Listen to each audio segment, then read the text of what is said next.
Hey guys, welcome back to the Fool Show. Of course, I am Foolish Phil. I just wanted to give you some of my thoughts, takeaways after Michigan's 52-17 victory on the road versus Rutgers. And if you see the score, you think, okay, this is what you would expect with a number 5 team playing an unranked team, 4-4, on the road. You expect Michigan to dominate the game, and it didn't go that way at all. I mean, let's just break it down into two halves here. The first half, basically everything that could go wrong for Michigan did. Now, there were not turnovers per se, which is a big difference here, but Michigan got the opening kick, moved the ball downfield.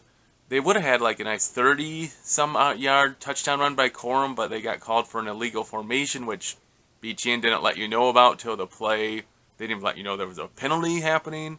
And, okay, all of a sudden, Michigan had to keep going, and JJ picked up a huge third down with his legs. Usually you would be kicking a field goal there instead, so Michigan still got it and got it down to the goal line, right? And this is where the trend really was set. It took Michigan 4 run plays, basically right up the middle, to get a touchdown. On fourth down, 4th and goal, they finally scored a touchdown. Okay, fine. Up 7-0. Michigan got a quick 3-and-out, I believe, and almost blocked the punt. So close. Cornelius Johnson just missed blocking that punt. And Michigan had the ball again, and they had a wonderful slot fade to the middle of the field, a go route, I don't know exactly what, but Angelo Anthony was wide open, would have been a walk-in touchdown, and JJ overthrew him by like a foot, a couple inches, right? And so Michigan couldn't get the first down, still up 7-0, but then they gave up a blocked punt. Michael Barrett kind of lost his guy, at least based on TV reports and all that. I don't know if it was really his guy or not, but Michael Barrett, anyways, the guy comes through unblocked and blocks the punt, gets returned for a touchdown. All of a sudden, what Michigan should have been up 14-0 if they hit Angelo Anthony for the touchdown there. Instead, it's 7-7, and that just got the crowd fired up. The crowd was totally into it. Not only the missed, obviously, open pass of blocked punt, but then, again, the defense, right? The defense kind of set the tone that it wasn't going to be easy rushing the ball, and the crowd fed off that, and that fed the defense.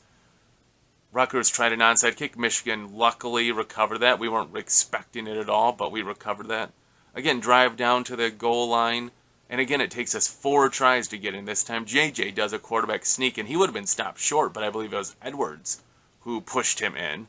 And Michigan's up 14-7. Field goal. But, in the end, no turnovers, but Michigan had the blocked punt. Michigan had Moody miss 2 50-yard field goals in there. Rutgers was only able really to do a couple plays. They only had 4 first downs in the first half. And yet they led 17-14. They did the jump balls. It's like, why can Michigan never break up a jump ball type situation, a 50-50 ball? The other people always come down with it. Even, I think it was DJ Turner when on Rutgers' offensive touchdown, he interfered with the guy and had his arm in between the guy's arms, and still the wide receiver caught the ball. It's like, man, we just cannot get those plays stopped. Again, Michigan comes down the field, chance to tie up the game at half, and like I said, Moody missed another field goal. It's like, what is going on? Like, this is how you lose on the road, right? Night game on the road, you're playing a team you should smoke, and they're leading at half. Okay, little insight here. I have this weird superstition where if it's a night game, I pick up a pizza, go over to my brother's house, and, we get and Michigan has only one loss. That was the Georgia game last year in the playoff. That's the only time Michigan has lost, when I brought a pizza to my brother's house. Well, little truth be told, I ordered the pizza. I was going to go pick it up, and I got a phone call saying, "Oh, sorry, we're closing. Your order won't be put in." I'm like, that's so weird. I'm like, I'm just going to stop by there anyways. Maybe they have, as a pizza I can just grab. It was a Little Caesars, right? And go in there. Oh, we're closed. Like, well, maybe you should, change your sign to closed instead of open. So I don't know why they were closing early, but so our good luck charm pizza didn't happen. And what happened? Michigan's down 17-14 and a half. So me and my brother, we jump in my truck, And we go try a couple places. Like, we go to one pizza shop. No, well, sometimes they have pizza by the slice. They had nothing today. Like, oh, should we get Burger King? Man, and we just went back. Like, okay, we got to get back. Check the freezer. Any frozen pizza in there at my brother's house? Nah. But suddenly my brother's wife, she's like, well, she heard about it. She's like, well, I have a gluten-free crust I can make. I'm like, all right, let's go for it. And so the second half, that pizza is baking in the oven, and what happens? Michigan gets a 3-and-out thanks to a proper holding call on a third down conversion, gets called back, becomes a 3-and-out, and then Michigan gets a touchdown, nice catch by Edwards. Then they get the pick by Michael Barrett, kind of a little redemption here. Obviously, then he gets a second. We'll talk about that in a second. He gets the pick. Then Michigan gets a touchdown there with Corum, right? His second of the game, I believe it was. Then we get the pick 6 by Barrett. Oh, well, the pizza was like baking. So, like, me and my brother, like, oh, man, pizza in the oven. Pizza in the oven. We're, like, chanting that and such. And it's so weird that way. Maybe you guys have some weird superstitions like that. But Michigan scored 3 touchdowns in 1:42 and completely flipped the game. I tell you what, that crowd wasn't loud and in your face and raucous, and it got real quiet. And man, by the end of the third quarter, it was basically Michigan fans left. The Rutgers fans just left. They knew it was over. Michigan gives up 0 points in the whole second half. They give up 1 first down the whole second half, and that was on one of those fade passes again, like go routes or whatever, where our defender's there but can't make the play. Again. But what can you say? The defense steps up. Great adjustments. The defense forces 3 turnovers, turns each one of them, I believe, into touchdowns. Will Johnson got his first pick, I believe, of his career. Hopefully one of many, many, many to come. And Michigan took a deficit and flipped it and just dominated the game. It was just insane how quickly that happened. It was so much fun to watch because, honestly, like, the first half was miserable, especially the second quarter. And then to have the game flip like that was crazy. JJ, I don't know what you take from this game. I think he actually threw the ball pretty well. He had, I'll throw to Schoonmaker, which was dropped. It could have been a touchdown. Don't give, the defender came in and punched the ball out. Okay. He had some good throws, and the defenders are knocking the balls out of our receivers' hands. Like, receivers, you got to hold on to those more. He only went 13 of 27, I believe, so under 50% for the game. Yeah, but I still think he threw well, and we picked up some big third downs, right, when the game was tight and such there, so still okay. But, man, it's like Michigan really needs to get that running, the passing game going off the run. Why is it so hard to do a play action, first down play in the red zone? It's like first and goal. Why can we not just pass, hit a tight end, whatever? At least we did hit Johnson for a touchdown. We hit Edwards for a touchdown. So Michigan went 6 of 7. Well, it had 7 red zone trips, and 6 of the 7 went for touchdowns, which is not surprising. Rutgers, if you didn't know, I believe is last in touchdown percentage given up in the red zone. So their red zone defense is not very good, and Michigan took advantage of it. But again, it was tough because they played the rush game really hard, especially in the first half. Obviously, you get the ball in the plus territory on a couple picks, and the pick 6, obviously, and that really helps the Michigan offense. Defensively, the adjustments again. I mean, Rutgers had 4 first downs in the first half. 4. So it's not like they were just clicking, right? So, realistically, the defense gave up 10 points for the whole game, which is what I thought they would give up. I thought Michigan would win like 42-10 or something, was what I was thinking in my head. So, the defense did its job, and they really started causing the Rutgers quarterback to get kind of happy feet. You get some pressure around him. He obviously was a freshman, I think, maybe a sophomore, but he doesn't have a lot of experience. You could tell that. He kind of getting some happy feet. Running out of bounds, taking a 3-4 yard loss instead of throwing the ball out of bounds, rolling out of the pocket where his receivers are all to the left and he goes out to the right so he has no one to throw to. So obviously there was some growing pains that he went through tonight, and he'll learn from them.